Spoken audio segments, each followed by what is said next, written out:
is an issue that we all know exists, the opioid epidemic. One place you may not think about it being a problem is at the job, at work. Well, but the most recent stats show that the number of people dying from overdoses on the job has gone up 32% in just 1 year. Mark Roper tells us how some employers are now stepping in to help their employees. Joe used to be addicted to prescription painkillers, opioids, and heroin.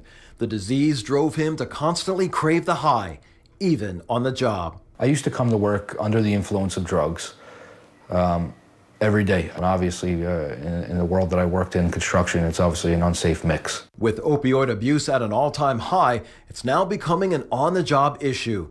A new poll found misusing prescription drugs impacts more than 70% of U.S. workplaces. People have a vision or a misconception that a drug addict or drug user uses out in the streets, whether it's in alleys or hidden corners. We've seen impaired professionals, we've seen teachers, we've seen physicians, we've seen blue-collar workers, we've seen white-collar workers. It can inflict just about anyone because addiction is a disease. It also reveals 65% of employers say on-the-job drug use is a justifiable reason to fire someone.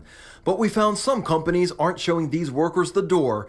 They're offering them a second chance. What they're now doing is saying, okay, if we had an employee that worked for us for 10 years and they now test positive for drugs or alcohol, do we really want to terminate that employee, or do we want to give that employee an opportunity to get into some type of program that we can help them and still retain their job? Some employers put employees with drug problems under special contracts. It's like a last chance agreement. Get professional help, sober up, and your job will be waiting for you. These programs can be a win-win for employers and employees alike. Joe says his employer and union paid for him to go to rehab. He's now kicked drugs, is back at work, and married with a family. I do think this program saved my life. The opioid crisis also is hitting America in its pocketbook, costing employers, the healthcare, and criminal justice systems hundreds of billions of dollars a year.